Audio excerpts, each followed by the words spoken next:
just go back a fraction to explain how the Property Council first arrived at this position, and then we can go to more specific issues. In around 2005 and 6, we produced 3 documents as an organisation: initiatives for Sydney, initiatives for the Illawarra, and initiatives for the Lower Hunter. They were around the time the government was first piecing together strategic plans for those 3 regions, what's equivalent to the Metro strategy for Sydney and the regional plans. As part of that, we looked at issues relating to the CBD, how to revitalise the CBD that at that stage was very depressed and suppressed. And one of the solutions we arrived at was improving the public domain outcome, and obviously the issues relating to the rail line removal were considered as part of that. We felt it was a barrier to the CBD and barrier to the CBD's renewal. Obviously, as a consequence of renewal, jobs and investment will flow, but we are not promoting this, and we've been quite consistent around what should be used in the rail corridor. We've been quite consistent in saying you don't remove one barrier by imposing one. So you'd want to see no development in the rail corridor? No, we've quite clearly said, and it's reflected in several of our submissions, that we want to see public activation along that rail corridor, whether it's walkways, cycleways, etc. Would you perhaps consider, apologies, some adaptive reuse for a cafe type facility down at some of the heritage building at the railway station, for example? Yeah, but that's about public activation. So single story only recreational type facilities? Yeah, if in short, if you're asking if we would support a high-rise commercial or residential in that corridor, the answer is no. So you think the government should rule out selling any of the land for any other purpose than that? I haven't seen any such proposal. But you think they should rule it out? Well, what I can say is we had some conversations with the independent member for Lake Macquarie when he was pushing his bill. We thought that bill had a lot of merit. When you spoke to the independent member for Lake Macquarie, what was his view on the truncation of the rail line? I don't know that I specifically asked him, to be frank. I think we were dealing with the reality of what is proposed, and therefore his bill was put forward in that context. So unless Mr Fletcher had a separate conversation with him in which he explained something different, but certainly in the one I had, it was just dealing with the reality of what was happening. I did have a discussion with the member for Lake Macquarie about that. The member's view was that truncation of the heavy rail line was happening, it was underway, and that what he was trying to do with his private member's bill was get the best possible outcome for a future use of the existing heavy rail line. So you're saying he supports the truncation of the rail line? I was saying his view was that it was a reality that it was underway and was going to happen. Right, we've seen each other before recently, haven't we? I don't think so. Hamilton Public School? Oh, perhaps. Yes, you were down there scrutineering at the elections. Oh, we did see each other that night, you're right. Yeah. So just explain to me, Mr Fletcher, were you involved in the development of the Property Council's proposal? The submission of this inquiry, Yeah. Yes. And do you, so your view is that, what's your view on development of the rail line itself, of land within the rail line? You support that view that there should be no development there? Yes. At all?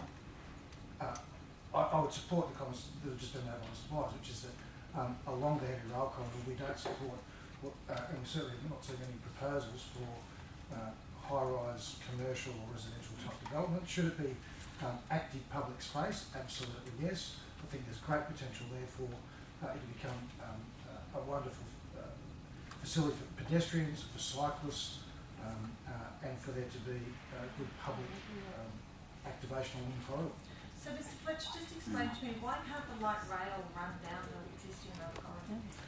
Well, it could, but it wouldn't be the best outcome, because the light rail, as is the experience of cities all over the world, including Sydney, light rail should run along areas where people live, learn, work and play, where there are activity nodes, and the proposed route for the light rail in Newcastle satisfies all that criteria. Except the recent light rail system that's been built in the city of Sydney actually goes down an existing railway line, doesn't it? To Dulwich Hill.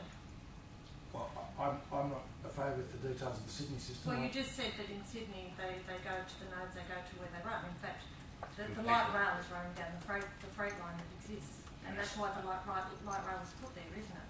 And there's high density living along that corridor. Yeah, I understand there's high density, But the question, and it's not all high density, in fact lots of that strip is very similar to that end of Newcastle. What I'm saying is, what's the efficacy in running it down Hunter Street rather than running it down the existing rail line, which is similar to what's happening with other rail systems? Our view was it wouldn't support the strategic priorities that are set out in the Newcastle urban renewal strategy. It was about moving more people further. The Hunter Street option was the best option.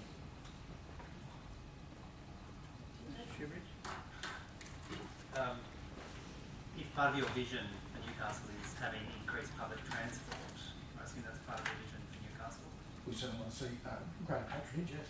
Yeah, you must be greatly disappointed to see that the government is in its own estimates suggesting that there'll be about a 23% reduction in patronage of public transport as a result of their truncation of the railway line and their Wickham interchange. That must have greatly disappointed you. I think the government should be doing everything in its power to increase patronage of public transport. Yeah, but the question was, I put the proposition to you that you must be very disappointed to see the reduction, the estimated reduction in public transport patronage put forward by the government. It doesn't disappoint you, it's just you expect that, did you? I'm not sure what report you're referring to. Well, I'll provide it to you on notice so you can give me your considered view.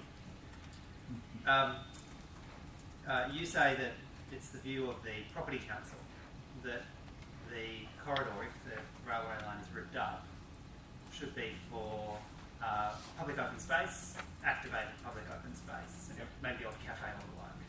Activated. Well, again, you have been disappointed, no doubt, to hear urban growth's evidence that all the cards are on the table and they're considering retail or commercial or residential, everything's on the table.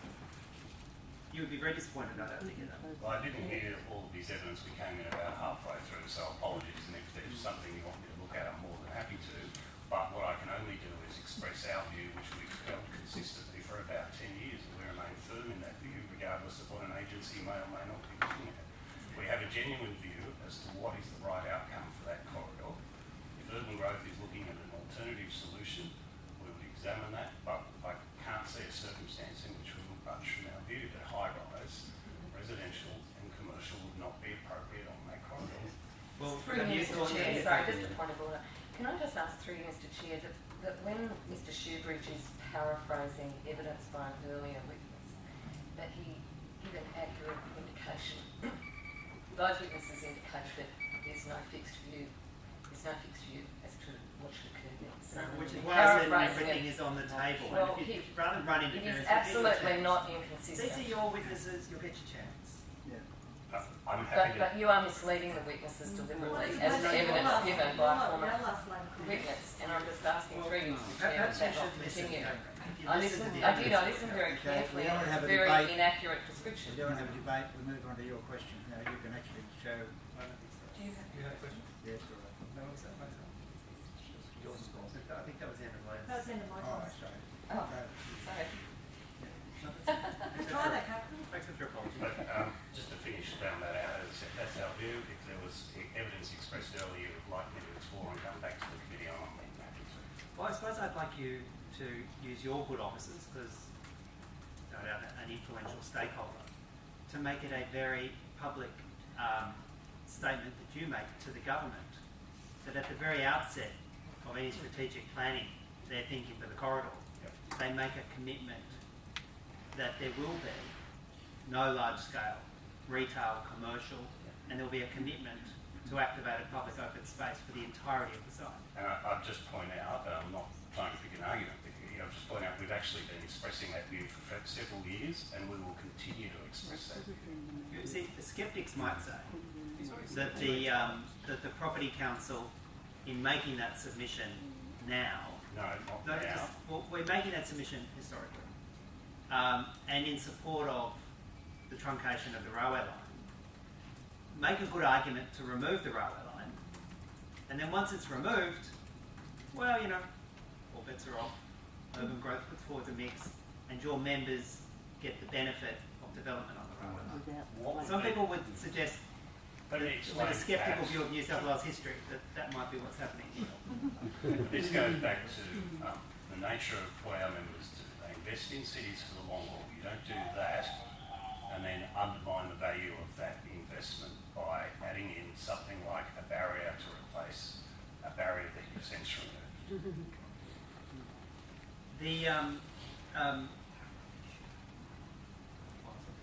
The representative from Urban Growth suggested that removal of the railway line would be part of a strategy to get additional people to the beaches of Newcastle. Is that your view, that removing the railway line would provide greater access for people to the beaches of Newcastle? My understanding of the light rail proposal, perhaps Mr Fletcher might want to expand on this. The proposed light rail will certainly deliver people closer to Newcastle Beach. I mean, that's a the fact. 2 kilometre long shuttle. The terminus of the proposed light rail route is closer to Newcastle Beach than the current Newcastle rail station. And have you factored in the difficulties that all users will have in changing at Wickham and the likely reduction that will have on patronage? In your rosy view of this? I'm excited about the proposed light rail route because it will make access to the beach and across the city far easier for everyone from the elderly to disabled to pedestrians who currently have to negotiate pedestrian overpasses, who currently have to negotiate level railway crossings. So, and at grade, over a few metres between a heavy rail and a light rail system will be an enormous improvement for the entire, for the people in Newcastle. And how many pedestrian overpasses or level railway crossings do you currently have to negotiate to go from Newcastle City Railway Station to the beach? From the railway station to the beach, there are none. So, But from the city to the waterfront, so if you chose to get off the train at Wickham and wander yourself back and forth over the railway line and then get to the beach, that would be a problem. But it's not a problem with the current railway line. except that the proposed light rail route will deliver you far closer to Newcastle Beach than is currently the case with the heavy rail system. In 20 years. Do you have a good number of members who own property in Newcastle? Some of them would, yes. Yeah. And is the former Lord Mayor one of your members? Just to explain that, we don't have membership based on individual membership. We have membership based on companies. If you're asking me from the McCoy group of companies are members, they are. And you see, the McCoy group owns a whole lot of property either side of the proposed light rail route that you're endorsing. You don't see the conflict there? Look, we have formed this view based on 10 years of work, which we don't, and we never will advocate on behalf of a single member. It just so happens that your advocacy would greatly benefit this particular highly influential single member's, single member and his company. I'm not aware of his precise land holdings. I know he has holdings through the CBD, but we don't keep a register of people's precise holdings. We form a view as to what would be good for cities for the long haul. You're under oath. Excuse me? No, thanks. No, I heard your answer. And, Yeah, and I'm just the heckling from the back. Yeah, and no, I don't support anything. You know, No, I you're doing the appreciate best you can. Chief, can I ask that you not It tolerate was the nature heckling of the from the heckle. gallery of witnesses who've I been given appreciate up it was coming not to a this reflection on you, evidence? so it's just the nature of the heckle. We've had some pretty poor behaviour. Very so. true. Thanks, Mr. Secretary. Sorry. And I appreciate your giving it under oath Yes. with your hat on as supporting the property industry. Yep. I appreciate that. Again, thank you for coming in. I note in your submission you've made a very strong argument to support removing the heavy railway. And you say 800 businesses located in Newcastle indicated the railway line was hindering business activity. How does it hinder business activity? I thought The heavy rail line. yeah, the heavy railway. I thought it brought people to your businesses. Perhaps if I can just go back a step. Our solution for Newcastle and the CBD was never led by the precise public transport solution. It looked at what was needed across the whole of the CBD, and if you like, the public transport component followed from that. So what was the broader redesign we wanted to see for the Newcastle CBD?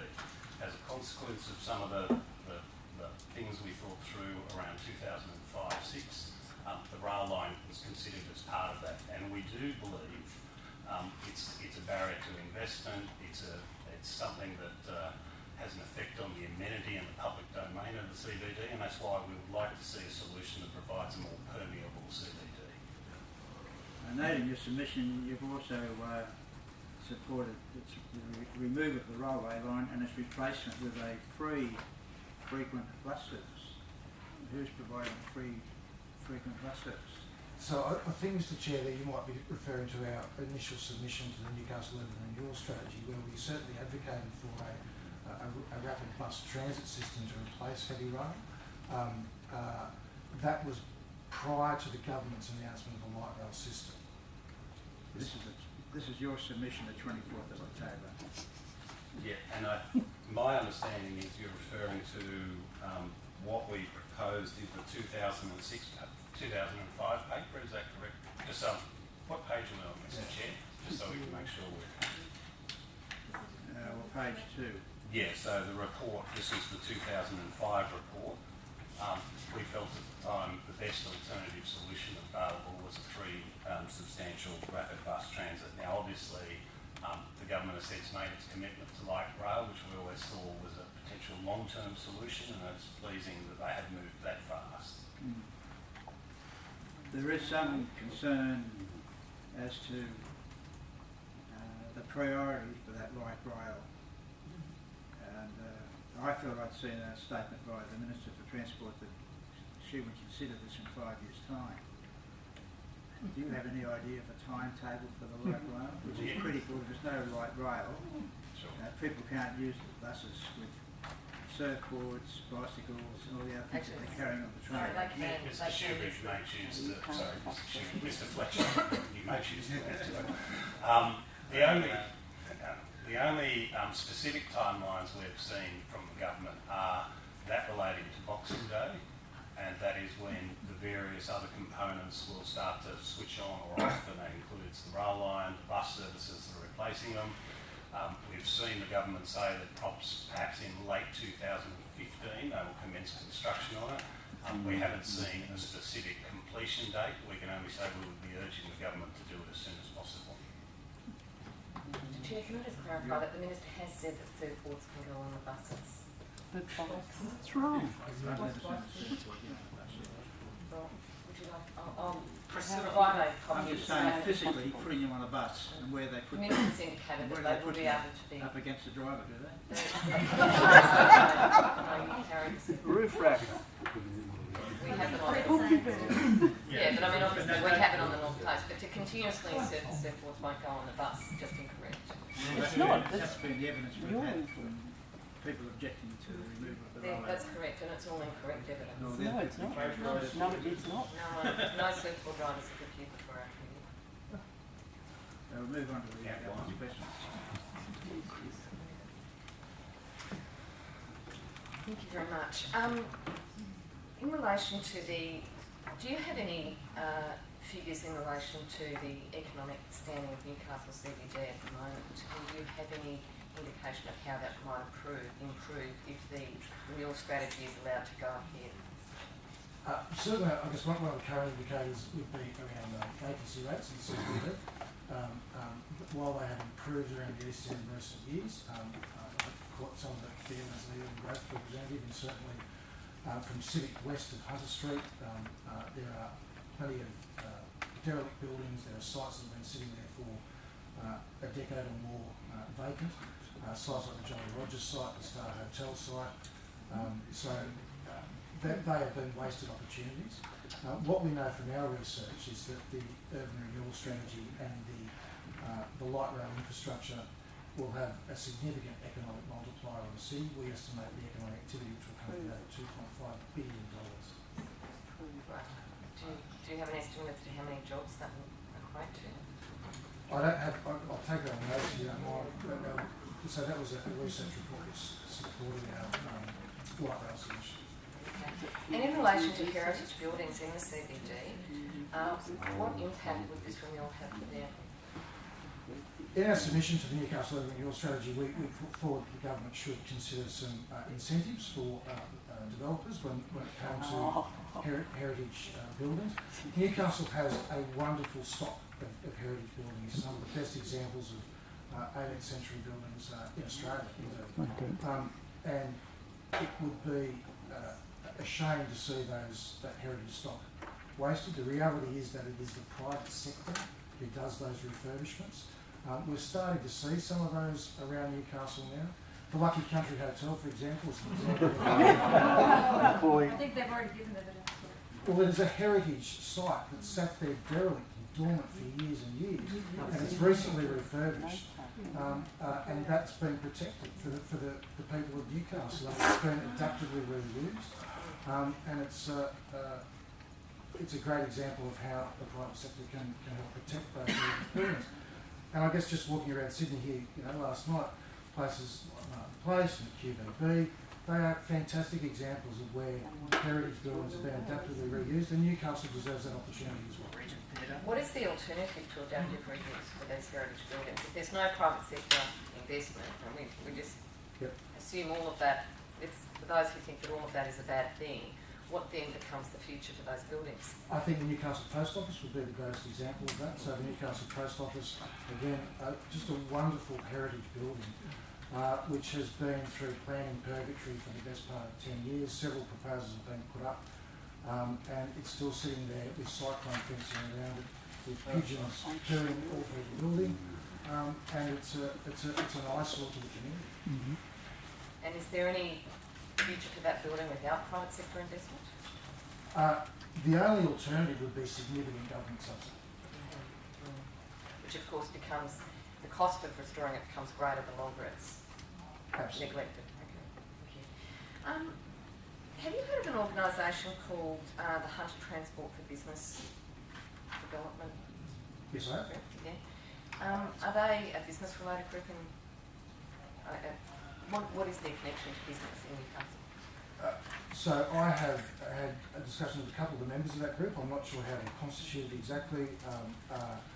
They are, to my knowledge, sort of retired business people. Retired business people. So there's no currently active, there are no people currently investing in the CBD that you're aware of? Okay. Are you aware of their views in relation to the railway line in Newcastle? I am. I'm aware that they've put forward a proposal for, I think, what they call a train tram system. Yes. Do you believe that proposal has the support of the Newcastle business community? No. Is there anyone in the Newcastle business community who wants to see the railway line maintained? No. In relation to nobody.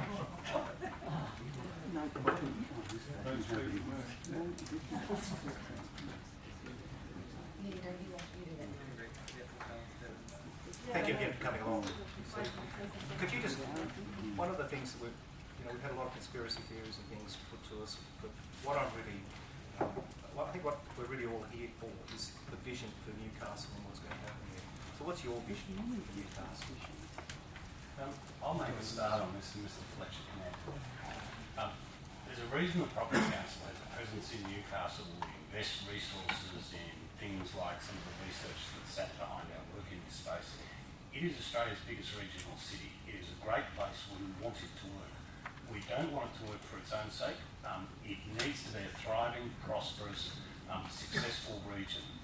It can be. The changes it has progressively started to make in the last 10 to 15 years, with the transformation of its industries, with the growth of some of its public institutions like the university.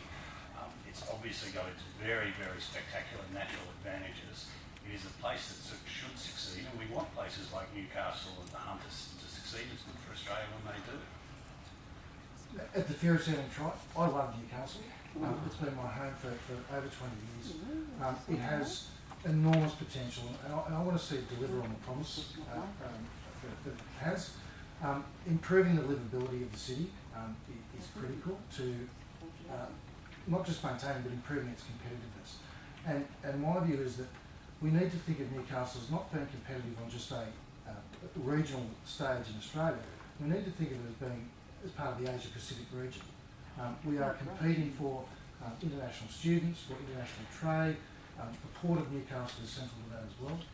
And so if we want to have the jobs and the right sort of labour market to support a truly competitive and livable city, then we've got to free the shackles, and we've got to leave behind some of these archaic views of the past, and support the vision that's been set out through the Newcastle Urban Renewal Strategy. And do you think the CBD renewal strategy, its targets of 6,000 extra dwellings, 10,000 extra jobs, do you think they're achievable? So they're the targets that are put forward by the Department of Planning, by the Government's Department. Are they achievable? Absolutely, provided we have the right policy settings in place.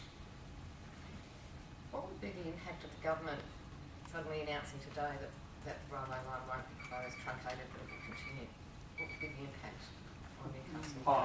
I think that it would be a devastating impact on business confidence and investment in the city. Since the government announced the Newcastle Urban Renewal Strategy in December 2012, we've done some work on this. There's been $1.04 billion worth of development either planned, approved or commenced. That is a direct result of there being some certainty around government policy settings. You compare that to the previous 10, 20 years where there's been constant flip-flopping. That's the private sector craves certainty. When that's delivered through government, we see the benefits flow.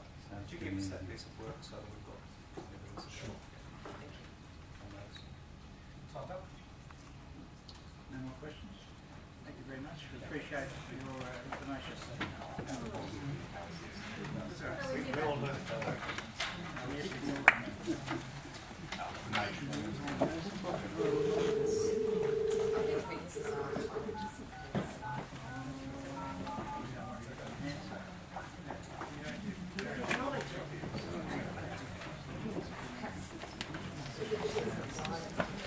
Thanks, man.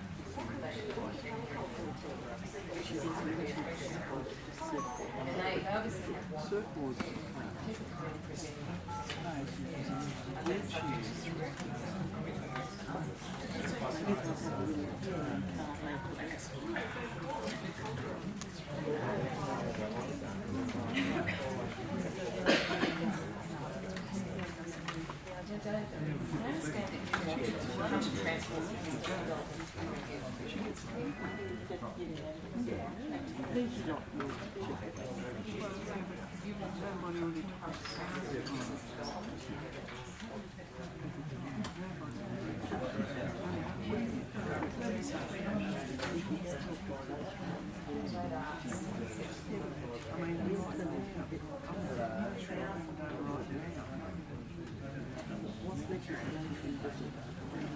Just for the benefit of the members of the public, we're just getting ready for the next witness, which is Dr. Bruce McFarlane. He's a visiting professor of economics. He'll be speaking to us by teleconference. But I understand it'll be loud enough for you to hear it in the visitors gallery. And he's studied the Newcastle situation in great detail.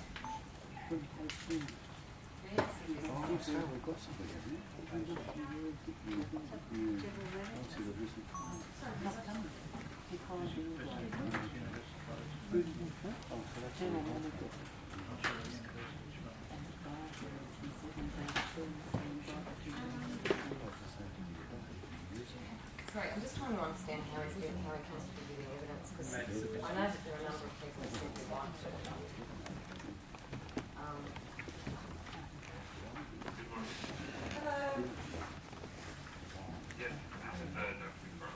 Good. This is the chairman of the inquiry, Dr. McFarlane. We thank you very much for your help.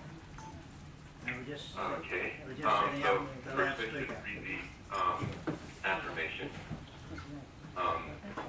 I solemnly, sincerely, and truly declare and affirm that the evidence now about to be given by me shall be the truth, the whole truth, and nothing but the truth. Thank you. All right, so I give you a very warm welcome, Dr. McFarlane, to our third public hearing of the inquiry into planning processes in Newcastle and the broader Hunter region. We thank you for giving us the time to assist the committee.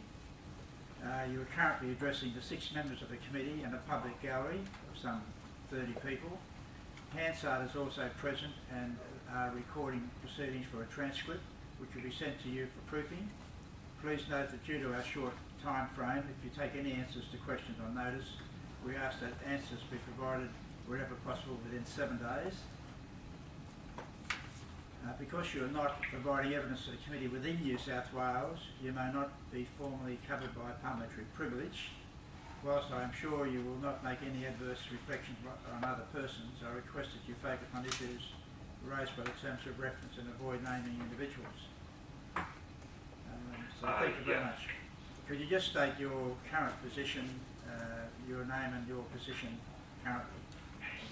Yes, I'm Dr. Bruce R. McFarlane. I'm presently visiting professor in economics at the International College Beijing at China Agricultural University in Beijing, PR China. Thank you. Do you wish to make an opening statement? We thank you for your detailed submission. We're happy if you want to make a brief opening statement. Yes, I would. I'm Dr. Bruce R. McFarlane, an economist with specialties in regional economics and the economics of development.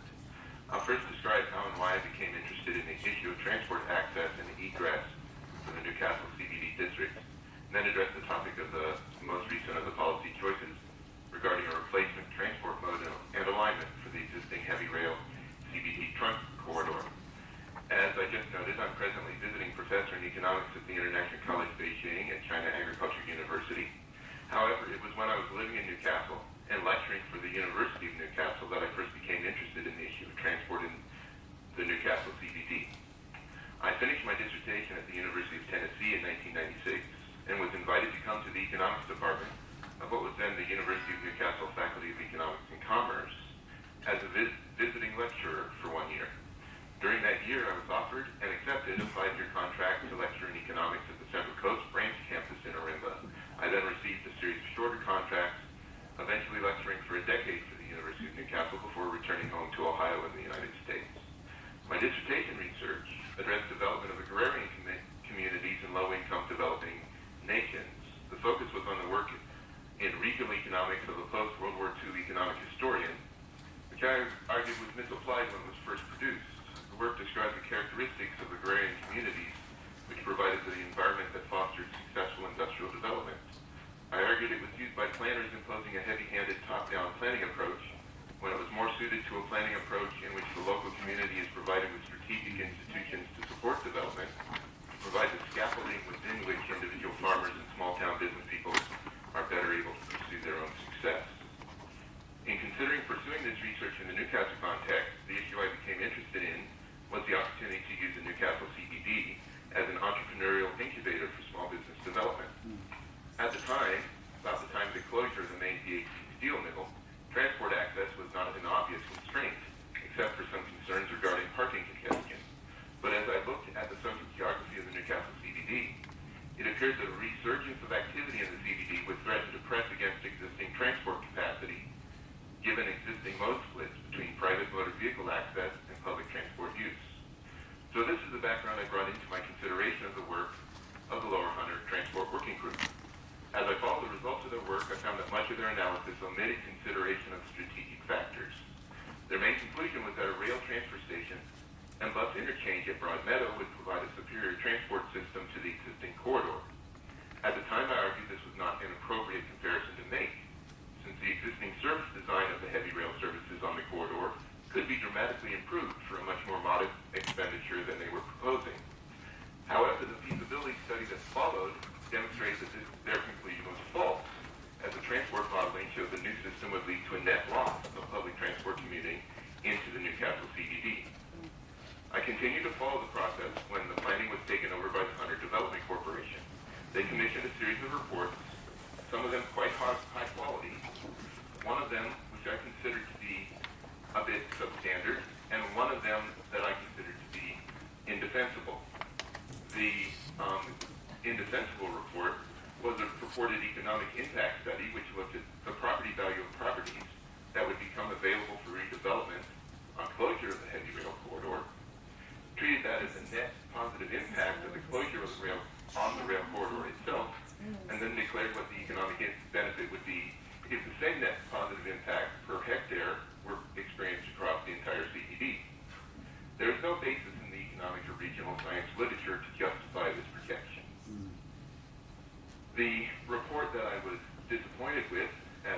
presented was the alternatives analysis commissioned by the HDC.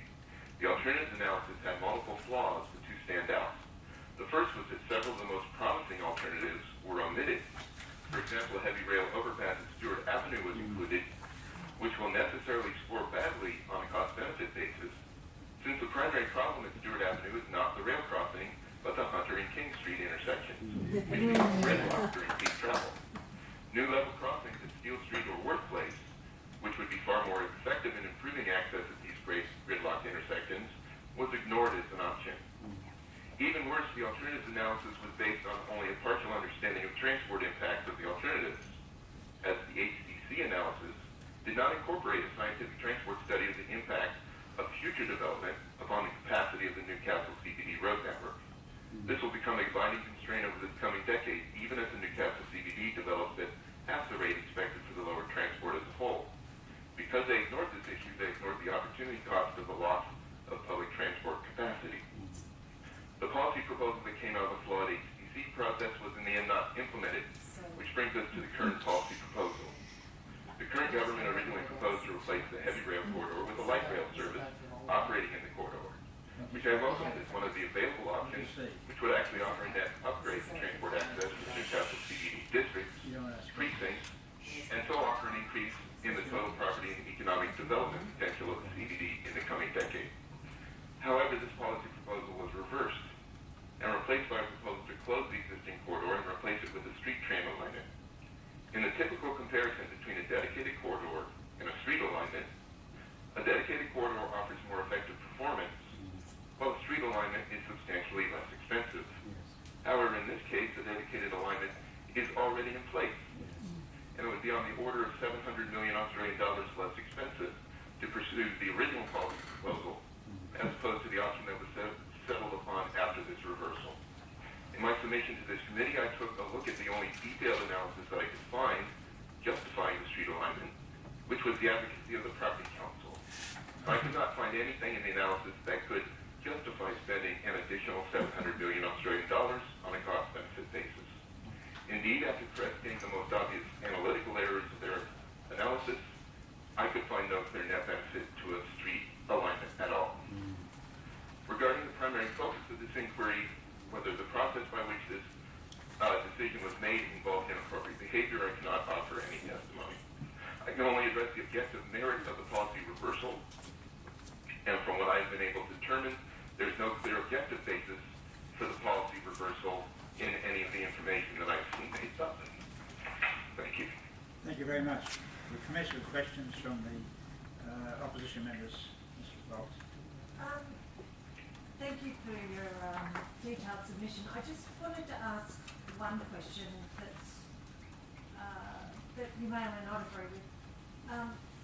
The truncation of the rail line would make sense if it wasn't only replacing, would the truncation of the rail line make sense if it only wasn't replacing an existing line? If, for example, you build a light rail that projected further around, perhaps Nobby's, Newcastle Beach, would that make more sense? Or I think there was a view yesterday On the same corridor. on the same, but closing the corridor, but projecting further into the city, into other regions. Would it make more sense if you did that? Well, the key problem with the street tram alignment is that street tram alignments are slower and they're more subject to traffic interference, and so they have to allow for a greater return layover, and so they have a lower frequency for the same number of vehicles. And so the performance of the corridor is less less effective than an equivalent dedicated corridor on the same general route. Most of the commuting transport access is into the precincts serviced by the existing corridor. So slowing down the corridor with a street alignment is going to have a negative impact on existing transport access. Whether or not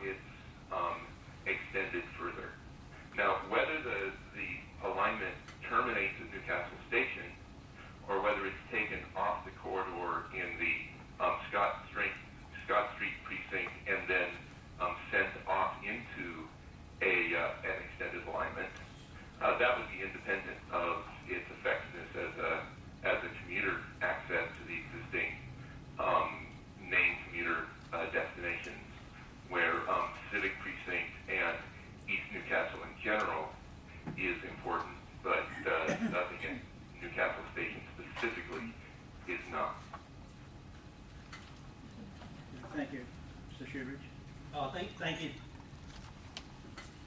Thank you, Doctor, for coming. I don't know if you can hear me. Hello? Yeah, you can hear my questioning? Press it off again, Hello? Hello? Hello? Yeah, can you hear that questioning, Doctor? No, I did not hear the question. Right, but you can now? Yes. Okay.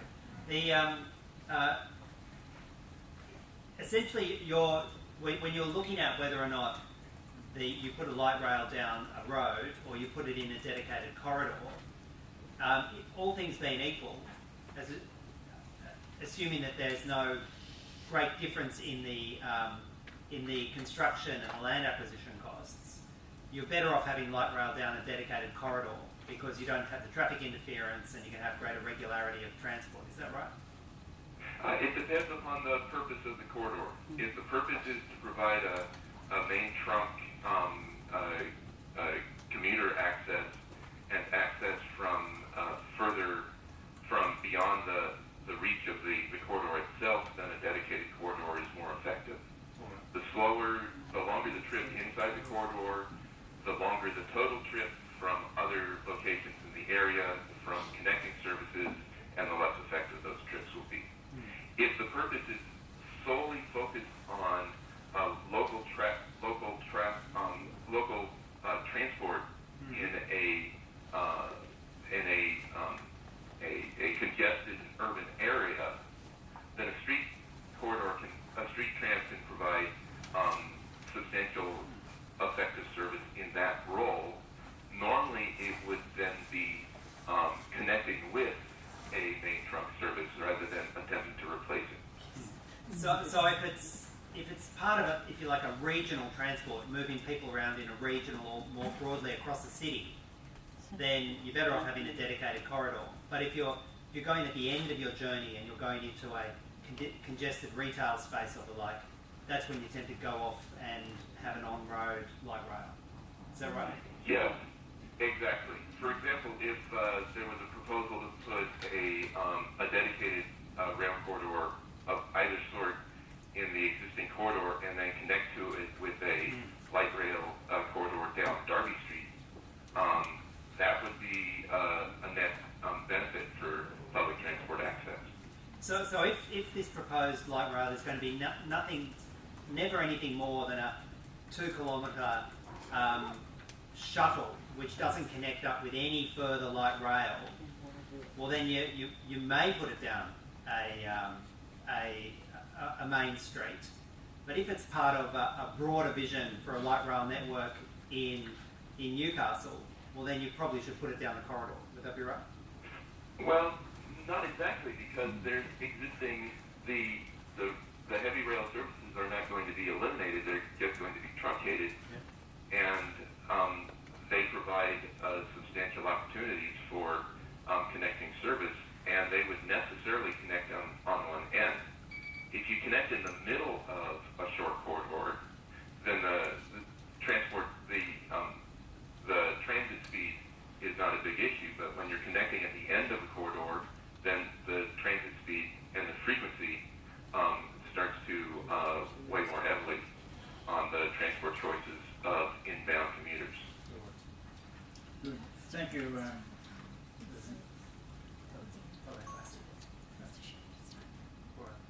Doctor, could I then ask you about,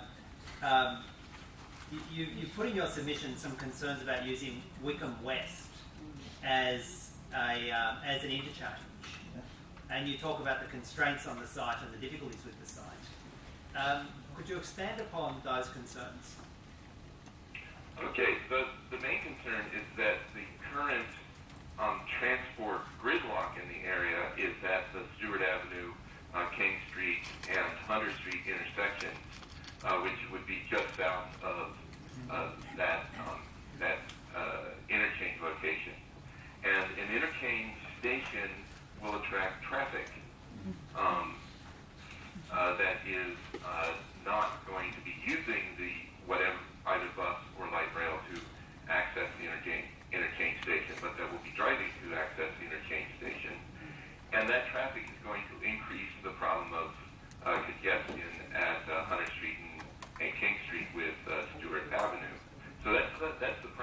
issues. As congestion becomes a more serious problem, if the CBD continues to develop, the existing hotspots are going to become even more problematic. And that's amplified by the fact that the constraints of the site require that servicing the terminal network for the heavy rail vehicles has to be located further west, and that will require closing Railway Street, which at present is a secondary relief valve for some of that congestion across Stewart Avenue. So it will both make that congestion worse, and while it will open up a relief valve on the east of Stewart Avenue, it won't get the full benefit of that because it will be closing off one of the only relief valves to the west of Stewart Avenue. The only access over the line between Stewart Avenue and the Maitland Road overpass will have to be closed down.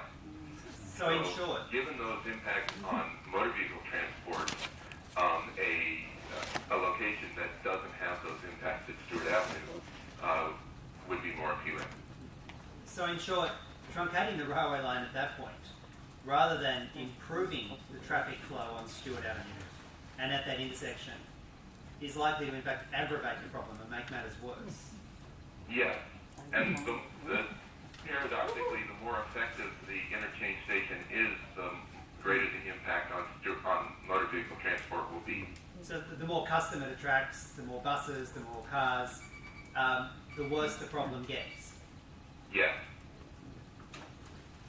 Good, thank you, Dr. McFarlane. Just some questions from me, Reverend Fred Nile, I'm the Chairman. I note in your submission a couple of times you use these words, decisions made behind closed doors, no intention of allowing the corridor to be part of the final selected option. You're talking as if there was already an agenda decided upon, not to use the corridor. Yes.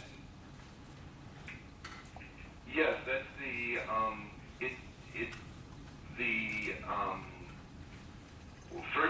there's not nearly as much public analysis of this particular decision as there was of the previous decision. So, in part, that reflects there is was no released cost-benefit analysis or feasibility study of the decision of where to locate the terminal station. I have yet to see a description of the proposed detailed layout on the street of the alignment that would be at the same level of detail as anything that was put out by either the Lower Hunter Transport Working Group or the Hunter Development Corporation. So in part, the behind closed doors is assuming that the kind of analyses that would be required to know that this was the best decision were in fact made. They were not made widely available to the public as was previously the case. So primarily it's in response to that observation. Secondarily, throughout much of this process, some of the omissions in analysis seem to be similar to what you see when a rationale is being provided for an already settled conclusion. But as I note in my submission, there would be no way for me to objectively know whether that was the case or not. People make decisions that other people disagree with all the time without anything being done decided in advance. So there's nothing I can say conclusively on that side. Is it possible that the light rail concept was introduced to try to dampen the large criticism of terminating the railway at Wickham Station? I'm not much of a political observer on the New South Wales state politics or local Newcastle politics. I really couldn't comment upon that. My focus has been on whether policy proposals would appear to be effective or not. Just one other quick question then. What do you think is the ultimate purpose then for the corridor if the government's not going to use it for any light rail? What? What's the final objective purpose for the corridor? I'm sorry, I still could not do that. I'm just asking the question, is there some other policy then for the corridor? The property body we just had said they want to plant trees and grass. Do you think that would be, well, that if the purpose of the policy is to improve transport access into the Newcastle CBD, and that's been the declared purpose of all of these policy proposals, that would not improve transport access into the CBD. The ideal uses of the corridor would involve transport because it does connect to very close to such a large number of the major regional destinations in the CBD precinct and in the foreshore, and because of its current use, the development has largely been built up with its back to the corridor, which makes it, which allows for a transport corridor that suffers far less pedestrian and motor vehicle traffic interference than any of the other alignments east-west through the CBD precinct. Move on, Mr. Pearce. I can't see the lights, to be honest. Just a couple of minutes. That's any final question. Thank you very much, Dr. McFarlane. You've certainly given us a very thorough submission, and perhaps we should send a copy of the submission to the Premier to study at his leisure.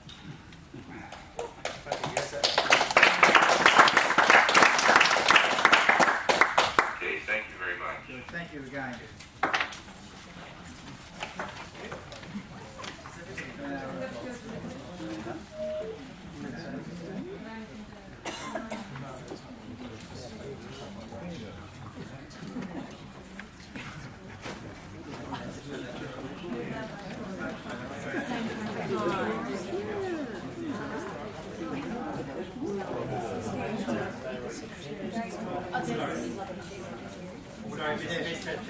We're now adjourning for lunch. No, we're adjourning. Yeah, we're adjourning for lunch. We're going to have lunch, but there'll be no hearing this afternoon. The General Manager will have to have him talk with teleconferencing, and we've just been told by him he's not available now. So we'll have to forward to him our questions for him to answer at the request of the committee, and we'll make those copies. Mr. Chair, we have received a two-page correspondence from Mr. Goldthorpe, which I would be asking to be copied now and distributed to people who may wish to come and see Mr. Goldthorpe. So, Yeah, could somebody Would it be read then out? I would be. No, Well, it's 2 pages long, but I'll propose that we make copies of it and make them available within the next 5 minutes. Publish it in that form. So we just Come wait a for long him. way. Come a long way. I'll move it to be tabled and published. Okay, there's been a all vote to say aye. So declare the hearing concluded. Thank you again for your interest in this.